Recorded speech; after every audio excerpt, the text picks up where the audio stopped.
Fala galera do Tolkien Talk, eu sou o PH Santos, crítico de cinema, e eu fui convidado aqui para comentar as indicações da série Anéis de Poder no Emmy 2023.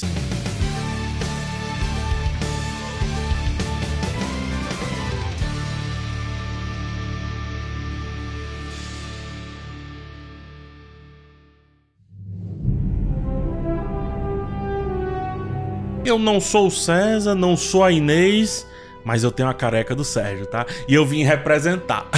O Emmy 2023 anunciou seus indicados ao prêmio e eu vou falar sobre todas as categorias onde aparece a série Os Seus Anéis, Os Anéis de Poder, tá? Produzida aí pela Amazon, né? Que aparece aqui também com outra série, eu vou comentar mais à frente. Quais episódios foram indicados? Vou comentar. Quais as chances a série tem de ganhar? As esnobadas, eu vou falar disso também. Então, fica aqui que vai ter muita informação a respeito disso. Olha, eu tenho um canal também, tá? É meu nome, PH Santos. Lá eu falo de assuntos mais generalistas da cultura pop, mas nessa parceria com o TT, por favor, peço aquele like no vídeo e a inscrição aqui também.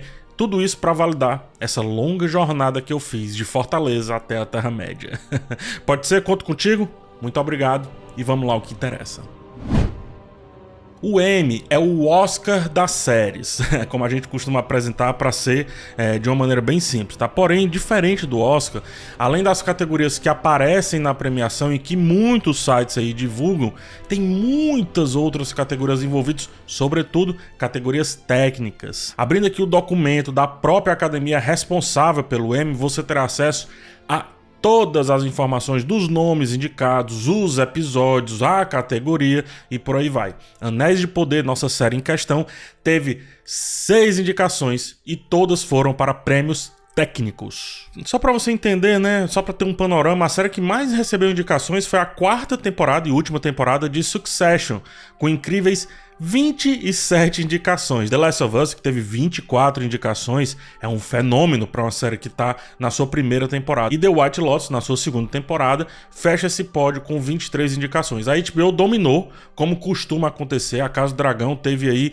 8 indicações, tá? Apenas 2 a mais do que Anéis de Poder. E antes que você pergunte, sim, o Emmy tem muito essa questão do lobby, de como você consegue vender a série, de como você consegue apresentar o episódio em questão, fazer uma certa campanha, e a Amazon ainda está aprendendo a participar desse métier. Não à toa, eu acredito que The Boys merecia mais indicações, como por exemplo, de melhor ator para o Anthony Starr fazendo ali o Homelander.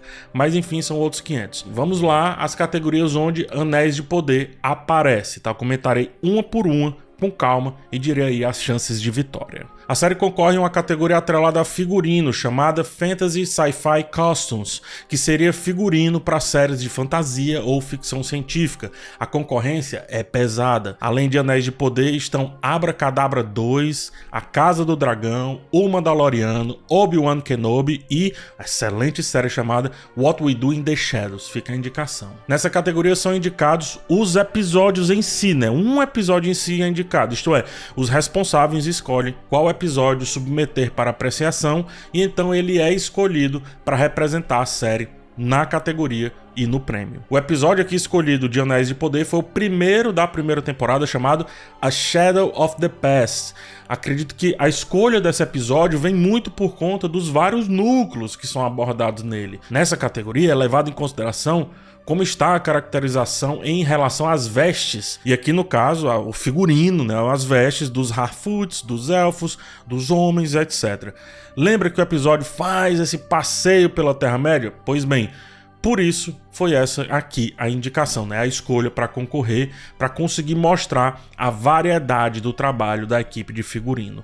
Os nomes indicados, eu vou pedir para o César, né, para o editor, colocar aqui na tela, já estão passando aqui, e aqui estão todas as pessoas responsáveis pelos figurinos desse primeiro episódio. Todas elas são estreantes no Emmy, é bom que se diga. A próxima categoria é relacionada à abertura da série, ela se chama Main Title Design, isto é, melhor design de título principal, mas que compreende, na verdade, na melhor abertura.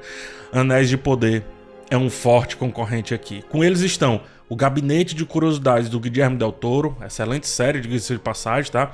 Hello Tomorrow, The Last of Us, Wandinha e The White Lotus. Eu acho a abertura de Anéis de Poder muito forte. Ela fala sobre a criação da Terra-média, uma criação de um anel de poder em si, sobre como a partir do som, da música, a matéria muda, a matéria pode mudar, e isso é muito Tolkien, muito. Fora como ela foi feita, né? Usando efeitos práticos misturados a efeitos digitais. O making of dessa abertura já fala por si só. Qualquer outra que ganhar, não que seja assim ultraje, não que não mereça, mas vai me surpreender um pouco, tá? Inclusive, um forte concorrente seria The White Lotus. As imagens e como tudo se realiza nessa abertura é também muito poderoso. Mas o principal fator é que tem um artista de Sergipe formado aqui no Ceará que fez as imagens. E aí, onde tem nordestino, o bicho pega. Não é não, Sérgio? Brincadeiras à parte, a abertura de seus anéis, os Anéis de Poder, é fabulosa. A próxima categoria é de maquiagem, mais especificamente maquiagem com utilização de prótese. Concorre com Anéis de Poder as seguintes séries: O Gabinete de Curiosidades de Guilherme Del Toro, vou comentar sobre isso, A Casa do Dragão, The Last of Us e Star Trek Picard. Essa é outra categoria cuja indicação é por episódio, tá? E não poderia ser outro, o episódio chamado Adar foi o escolhido, que é o terceiro da primeira temporada. O foco aqui é a transformação não só da maquiagem direta, mas da maquiagem utilizando-se de próteses e complementos materiais. E isso foi feito com alguns personagens aqui nesse episódio, mas a estrela principal é a transformação de Joseph Mawle em Adar. Mas a gente fala também dos orcs, a gente fala também de vários outros personagens que estão aqui utilizando próteses, isto é, não precisam de um efeito digital para dentro do set parecerem o que de fato serão quando o episódio estiver lançado. Aqui já estão os nomes de todas as pessoas responsáveis por esse trabalho fabuloso e destaque para Jason Docherty, que já havia trabalhado na trilogia O Senhor dos Anéis, depois na trilogia O Hobbit, mas esse é o seu primeiro trabalho para TV e já ganha aí uma indicação. Essa categoria é pesada por conta do Gabinete de Curiosidades do Guilherme Del Toro, gente. O homem, né, é um mago aí da maquiagem. Inclusive, Guilherme Del Toro tem um pezinho lá em O Hobbit, né? Muitos desenhos ali que no final definiram como seria a maquiagem e a utilização de próteses em O Hobbit passa pelo Guilherme Del Toro. Foi ele quem fez essa concepção inicial em alguns pontos, tá? Então, concorrência bem forte, forte até demais, e The Last of Us também vem, porque no primeiro, segundo episódio ali tem a utilização de zumbis, com também prótese, com também a não utilização de efeitos visuais diretos. A próxima categoria eu julgo como uma das mais fortes chances de vitória de Anéis de Poder. É a categoria de canção original da abertura. Se tem uma categoria só para abertura, tem uma só para canção que foi utilizada nela também. A concorrência de Anéis de Poder é com Andor, O Gabinete de Curiosidades do Guilherme Del Toro, Miss Marvel e Wandinha. Papo reto aqui, vai todo respeito a todos os concorrentes, mas essa música e como ela se relaciona com a abertura deve ser chamado de perfeição, né? Esse papo já foi alvo de diversos comentários nas lives dos episódios, mas eu repito, a música para Tolkien é tão importante, mas tão importante, que a formação da Terra-média passa por isso. E essa música, essa abertura aqui, conduz um balé que fica entre consonância e dissonância o tempo inteiro. Se explicarem direitinho, não tem pra ninguém nessa categoria. A música é literalmente um maestro de uma abertura que já é brilhante por si só. Com ela, então, vai para outro nível. O compositor Howard Shore é quem levaria esse prêmio caso a série venha a ganhar, tá? Porém, tem nome conhecido na concorrência. Danny Elfman, que já foi indicado a alguns Oscars, tá aqui com Wandinha e fará uma boa disputa. Howard Shore tem 3 Oscars, vencendo, né? Ganhando 3 Oscars e 4 indicações. Os 3 Oscars ele ganhou por Os Seus Anéis, pela trilogia original, e estreia aqui no Emmy.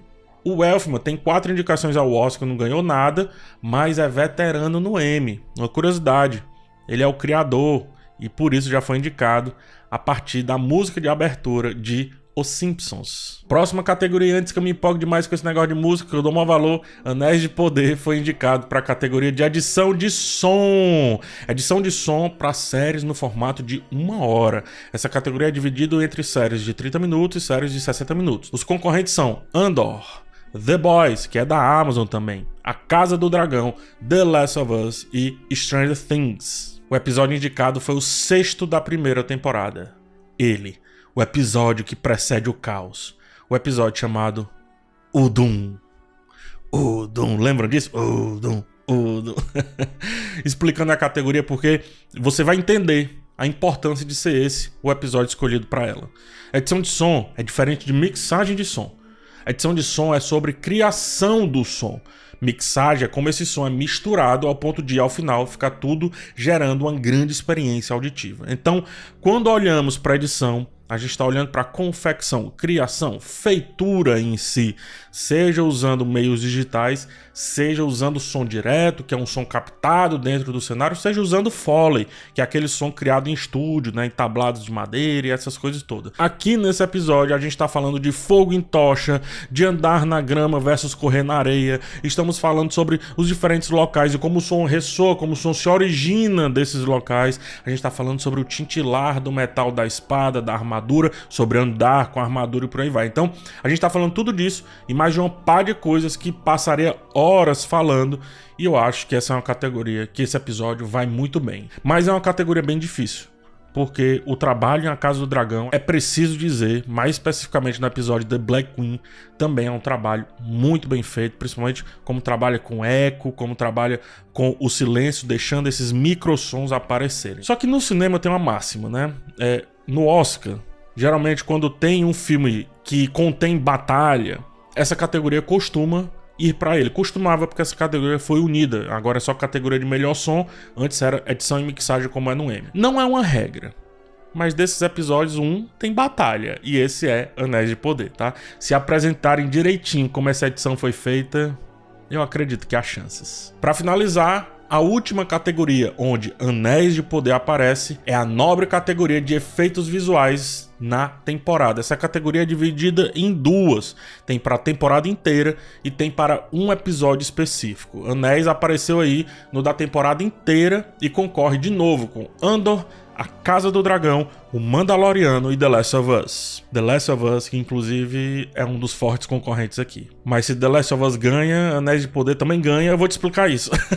Eu não preciso explicar muito a categoria em si, mas essa categoria são os efeitos especiais, né? Os efeitos que aparecem em tela. Tudo que é criado, seja no digital, seja de modo prático, ou seja, no set durante a gravação, é efeito visual. E aqui minhas esperanças de vitória da série são baixas, tá? Acredito que Anéis de Poder tem efeitos poderosos, como no episódio da Grande Onda, né? Ou nos 2 episódios finais, porém, muito do que chama a atenção na série, e aí muita gente confunde, não são os efeitos visuais, mas sim o design de produção. Os efeitos visuais são pontuais ali, em grandes momentos. Por exemplo, o cenário de Númenor foi criado de fato, e aí está o ouro da imersão, só que isso é design de produção, não é efeito visual. Tem efeito visual, mas não é ele o protagonista. Percebe a diferença? E aí, gente, nesse caso, The Last of Us mata a pau. Eu vi os episódios sem efeitos aplicados e depois com efeitos aplicados, e eu tô falando aqui dos melhores estúdios do mercado na atualidade. O que eles fizeram é avassalador. Aí você pergunta, tá, mas por que se The Last of Us ganhar, Anéis de Poder ganha? É uma brincadeira, tá? Existe um porém gigante nesses melhores estúdios do mercado na atualidade, porque um dos melhores estúdios é o Weta FX, e é responsável pelos efeitos aqui de Anéis de Poder, mas também é responsável pelos efeitos de The Last of Us. Outro estúdio que é utilizado por Anéis de Poder, um chamado DNEG, que é um dos melhores estúdios da atualidade com relação a mixagem de cenas, isto é, mistura de cenas, também foi um estúdio utilizado em The Last of Us. Os dois contrataram simplesmente os melhores. A ILM, gente, ela esteve em Anéis de Poder e também esteve em O Mandaloriano, por exemplo. Então, é cachorro grande brigando, mas aí o que salta aos olhos em The Last of Us são os efeitos, e Anéis de Poder, do meu ponto de vista, é o design de produção. Essas foram as 6 indicações de Anéis de Poder, mas antes de concluir o vídeo, deixa eu te falar das esnobadas, e foram muitas. O episódio The Great Wave, né, a Grande Onda, que é o episódio que eu até falei, ele merecia ser indicado para efeitos visuais na categoria por episódio. Existe uma categoria, como eu disse, só, né, de efeitos visuais do episódio, e The Great Wave merecia essa indicação. bem como também uma indicação para design de produção. Já falei de Númenor, é Númenor no seu mais alto auge estético e não poderia ter ficado de fora. Aqui a gente tira personagens, a gente tira figurino, tira tudo. A gente tá falando de design e produção, como um set é criado. E Númenor, a meu ver, veio à vida. O primeiro episódio, A Shadow of the Past, poderia ter tido o Bayona, né, o diretor, sendo indicado para melhor direção também. É um episódio muito bem resolvido, que apresenta muita coisa e tem um apuro estético absurdo. Senso de imersão, ou seja, como a gente fica dentro daquela história a partir do primeiro episódio, é fabuloso. Tanto que poderia ter sido indicado também em fotografia. Um dos episódios indicados por fotografia, nessa categoria por episódio em si, foi o What a Night, do Vandinha, que é ótimo, mas o trabalho de fotografia de A Shadow of the Past é muito acima, mas muito acima. Todo mundo que viu disse: isso não é TV, isso é cinema. Tá registrado, mas infelizmente o M não viu assim, o que é uma pena. E aí você tá se perguntando, quando assistir o M 2023 para ver quais prêmios Anéis de Poder vai levar? E eu também tô me perguntando a mesma coisa. A gente tá junto nessa porque o M aconteceria em setembro, mas por conta da greve dos roteiristas começaram a cogitar o adiamento para outubro ou novembro. Porém, explodiu agora, na altura da gravação desse vídeo, a greve explodiu no bom sentido, tá? Que fique claro. Explodiu aí a greve do Sindicato de Atores, tá? Então a gente fica agora sem data. Na greve de atores, por exemplo, atores e atrizes não podem fazer aparições públicas. E aí o M ficaria completamente inviável. Apesar das categorias de Anéis de Poder não subirem ao palco, né? Não participarem da cerimônia em si, é no mesmo dia da cerimônia onde elas são divulgadas, onde os vencedores são divulgados. Então a gente vai aguardar as definições e para as novidades, siga aí o Tolkien Talk nas redes sociais, se inscreva aqui no canal, ative as notificações e deixa o like nesse vídeo. Gostou do papo? Vai lá no meu canal também, eu falo de cinema e séries como um todo, mas eu sou um fervoroso apaixonado por Tolkien, que carrego isso na pele aqui, e eu acredito que você também vai gostar da maneira como eu gosto de Os Seus Anéis, de Anéis de Poder, etc. Então dá uma olhada, mas se inscreve aqui, deixa o like e vamos pra mais, tá? Muito obrigado pelo convite, Tolkien Talk, César, Inês, Serjão, forte abraço em vocês, até a próxima, Namarie. Tchau!